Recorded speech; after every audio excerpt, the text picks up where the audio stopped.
বিশিষ্ট সমাজসেবী রামকৃষ্ণ সিং ওরফে চুন্নুবাবু প্রযোজিত সুরভি সিংয়ের কাহিনী অবলম্বে দাউদ হোসেন পরিচালিত তিনটি অল্প দৈর্ঘ্যের সিনেমা পাড়ি দিচ্ছে বিভিন্ন রাজ্যে, দেশে, বিদেশে। কি এমন আছে এই তিনটি গল্পে? তার আগে বলে দিই গল্প তিনটির নাম: ইচ্ছাশক্তি, দায়িত্ব এবং হেল্প ইন টাইম। এই তিনটি গল্পরই আজ পোস্টার লঞ্চ করলো আনুষ্ঠানিকভাবে। সাংবাদিকের মুখোমুখি হয়ে প্রযোজক রামকৃষ্ণ সিং তিনটি গল্পের মধ্যে একটি গল্পের মেসেজ যা রয়েছে সেটা বললেন। সমাজ এবং মানব কল্যাণের গুরুত্বপূর্ণ বিষয় রয়েছে এবং পরিচালক দাউদ হোসেন বললেন, সত্যি তিনটি গল্পে বাস্তবের সঙ্গে মিল রয়েছে। যদিও পরিচালক পুরো গল্প এখনও সংবাদ মাধ্যমের সামনে বলেননি, তবে আমরা প্রোমো দেখে বা পোস্টার দেখে বুঝতে পারলাম সত্যিই গল্পের আধুনিকতার সঙ্গে বাস্তবের মিল রয়েছে। তাই বিভিন্ন রাজ্য ও দেশ বিদেশে বিভিন্ন ফিল্ম ফেস্টিভ্যালে যাচ্ছে। খুব তাড়াতাড়ি প্রত্যেকেই এই অল্প দৈর্ঘ্যের সিনেমা দেখতে পাবেন, যেখানে অভিনয় করেছেন কলকাতার টলিপাড়ার অভিনেতা দেবা ব্যানার্জি, সান্তনা বোস, পূজা ব্যানার্জি, হিমাদ্রি দাস, ডি মুখার্জি, নীলরতন দাস, মৌসুমী, সমদ্রিতা, রাজবংশী, আয়ুষ্মান, অর্পিতা, অম্বেশা আরও অনেকে। পোস্টার লঞ্চের সময় কি বললেন বিশিষ্ট সমাজসেবী প্রযোজক রামকৃষ্ণ সিং চুন্নুবাবু এবং দাউদ হোসেন আর অভিনেতা নীলরতন দাস? তবে আমরা সেদিকেই একটু চলে যাই, শোনা যাক তারা কি বললেন এই গল্পের বিষয়ে। আজকে আমাদের তিনটে শর্ট মুভি, যেটা ডাইরেক্ট করেছে আমাদের দাউদ হোসেন, আর অ্যাক্টিভ দিক থেকে এটাকে স্পন্সর করা হয়েছে। একটা হচ্ছে সিনেমা মুভির নাম হচ্ছে ইচ্ছে শক্তি, একটা হচ্ছে দায়িত্ব, একটা হচ্ছে হেল্প ইন টাইম। এবং এটা আমাদের আজকেই অফিসিয়ালি এটা আমরা রিলিজ করব এটাকে। আর এর সঙ্গে আরও কিছু আছে যে আমরা এই তিনটে শর্ট মুভিকে আমরা বিভিন্ন জায়গায় দেখানোর জন্য পাঠানো হয়েছে এবং বেশ কিছু জায়গায় সিলেক্ট হয়েছে, সেটা আমরা হয়তো নেক্সট টাইম আপডেট করে দেবো। তবে এটা ছোট্ট স্টোরি, সামান্য ব্যাপার, খুব না, বাট মনে হয় দর্শকদেরকে সেটা হয়তো ভালো লাগবে, এটাই আমাদের আশা আছে। এবং আজকের এই দিনেই আমরা এটাকে অফিসিয়ালি রিলিজ করা হচ্ছে।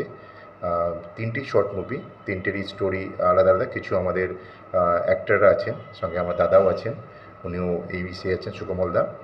এবং প্রত্যেকেই মানে আমরা যে মেসেজটা দেওয়ার চেষ্টা করেছি, পুরো মুভিটা দেখলে হয়তো কোনো একটা মেসেজ আমাদের সোসাইটিকে যাবে। আর মানে আমরা একটা জাস্ট আমাদের একটা এফোর্ট, যেটা আমরা খুব চেষ্টা করেছি যে একটা কিছু মেসেজ দেওয়া যায় কিনা শর্ট মুভির মাধ্যমে, সেটা চেষ্টা করা হয়েছে। That's enough.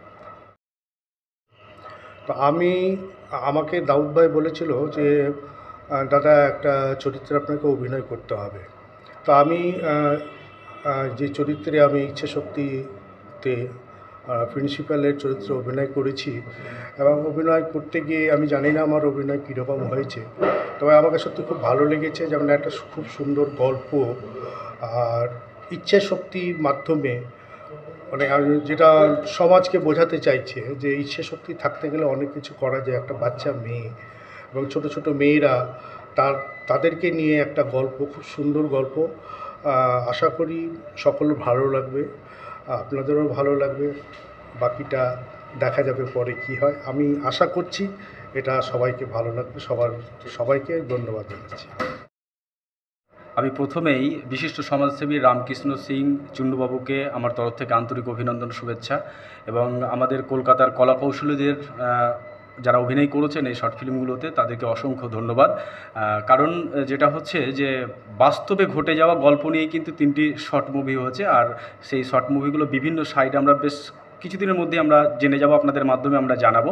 এবং আজকে তার পোস্টার লঞ্চ হলো, আমরা আনুষ্ঠানিকভাবে এটা আজকে লঞ্চ করলাম। খুব তাড়াতাড়ি শর্ট মুভিগুলো বিভিন্ন সাইটে দেশ বিদেশে আপনারা পাবেন। আমরা জানিয়ে দেবো কোথায় কবে হচ্ছে, আপনাদের মাধ্যমে জানিয়ে দেবো। আমি আবারও ধন্যবাদ জানাবো রামকৃষ্ণ সিং চুন্নুবাবুকে এবং সুরভি সিংহকে, কারণ ওনার গল্প সত্যি অসাধারণ গল্প। সমাজে ঘটে যাওয়া বাস্তব একটা মেসেজ যে রয়েছে, সত্যি মন ছুঁয়ে যাবে গল্প তিনটে। একটি দায়িত্ব, ইচ্ছাশক্তি, হেল্প ইন টাইম, এই তিনটি গল্প। আর এটি নিবেদন করেছেন অ্যাক্টিভ। আমি অ্যাক্টিভকেও ধন্যবাদ জানাবো, কারণ সত্যি আজকে এই গল্পগুলোই হয়তো দেশের বাইরেও যেতে পারে।